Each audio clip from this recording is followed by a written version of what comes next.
Selamat pagi, selamat hari Selasa tanggal 22 Februari 2022. Semoga hari ini di hari Selasa di pagi hari kita juga kembali mengawali sukacita kita di dalam berkat dan kasih Tuhan, dalam kesehatan, sukacita dan juga banyak hal yang indah-indah yang diawali dirasakan di pagi hari ini.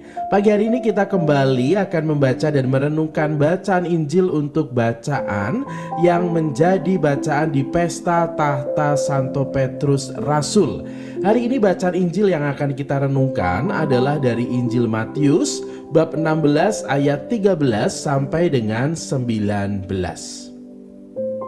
Sekali peristiwa, Yesus tiba di daerah Kaisarea Filipi. Ia bertanya kepada murid-muridnya, kata orang, "Siapakah anak manusia itu?" Jawab mereka, "Ada yang mengatakan Yohanes Pembaptis, ada juga yang mengatakan Elia. Ada pula yang mengatakan Yeremia atau salah seorang dari para nabi." Lalu Yesus bertanya kepada mereka, "Tetapi apa katamu? Siapakah aku ini?" Maka jawab Simon Petrus, "Engkau adalah Mesias, Anak Allah yang hidup." Kata Yesus kepadanya, "Berbahagialah engkau, Simon bin Yunus, sebab bukan manusia yang mengatakan itu kepadamu, melainkan Bapa-Ku yang di surga.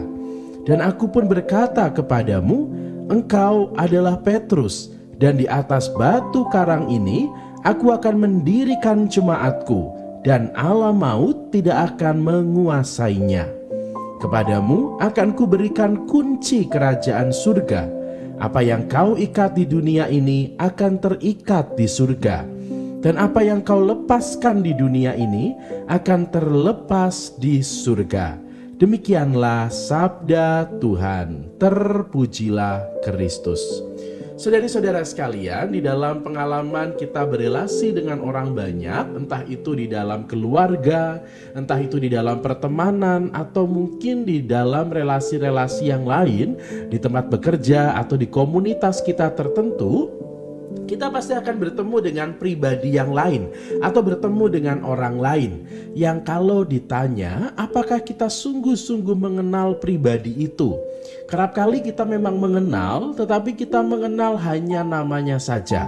Mungkin kita lupa untuk mengenal karakternya, lupa untuk mengenal tipe kepribadiannya, lupa untuk mengenalnya secara lebih dalam, apa yang disenangi, apa yang tidak disenangi, apa yang membuat gembira, apa yang membuat sedih, dan lain sebagainya.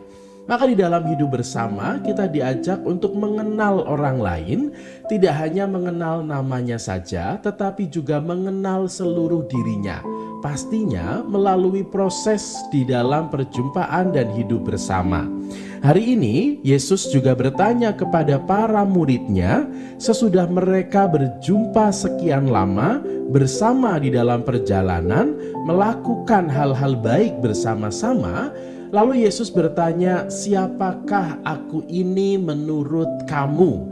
Lalu para murid mengatakan berbagai macam hal. Ada yang mengatakan bahwa anak manusia adalah Yesus adalah Yohanes Pembaptis. Ada juga yang mengatakan anak manusia itu Elia.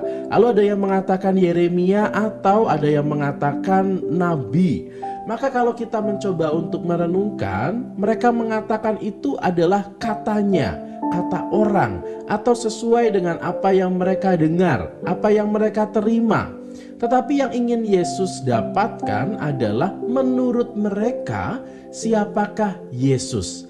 Pasti jawaban itu harus berangkat dari pengalaman real yang dialami oleh mereka. Apa yang mereka lihat membawa mereka pada pemahaman dan pengenalan akan Yesus. Kita pun di dalam beriman juga dipanggil untuk demikian. Kalau misalnya kita ditanya siapa Yesus bagi kita diajak untuk menjawabnya sesuai dengan pengalaman hidup kita.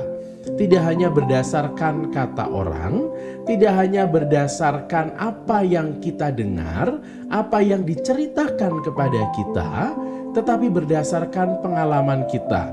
Mungkin ada yang mengatakan Yesus atau anak manusia itu seorang guru, Karena kita melihat Yesus itu sebagai orang yang penuh kasih, mengajari, kemudian mengarahkan di dalam hidup yang baik.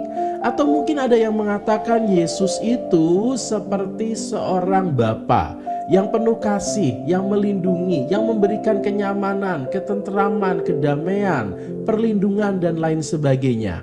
Atau saya secara pribadi kerap kali mengartikan Yesus itu sosok seperti seorang eyang gitu. Karena bayangan saya orang yang baik, yang penuh kasih, yang senantiasa melindungi, yang memberikan kedamaian adalah eyang. Maka saya menggambarkan Yesus itu adalah sebagai seorang eyang, seorang yang momong, seorang yang memberikan ketenangan dan kedamaian. Maka saudari-saudara sekalian, mari di dalam pengenalan akan Yesus, kita membawa pengenalan kita akan Tuhan berdasarkan pengalaman kita. Sehingga itu sungguh-sungguh menjadi milik kita. Maka di saat kita mengalami situasi kejatuhan, di dalam kita mengalami situasi yang tidak nyaman, kita lalu berlari kepadanya. Karena pada Yesuslah kita menemukan sosok yang mau merangkul, yang mau memberikan ketenangan, yang mau menghibur, yang mau menjadi sesama bagi kita. Semoga kita hari ini juga menemukan Yesus di dalam perjumpaan dengan banyak orang, dan semoga orang lain juga menemukan Yesus dari diri kita. Selamat menikmati hari ini, hari Selasa tanggal 22 Februari 2022. Semoga berkat Tuhan senantiasa tercurah untuk Anda semua di dalam kemudahan mengerjakan tugas dan pekerjaan, di dalam kemudahan untuk menyelesaikan segala perkara, dan semoga Tuhan menyertai semua langkah kita. Tetap semangat, tetap happy, dan selalu sehat untuk Anda semua, dan semanggi, semangat pagi hari ini.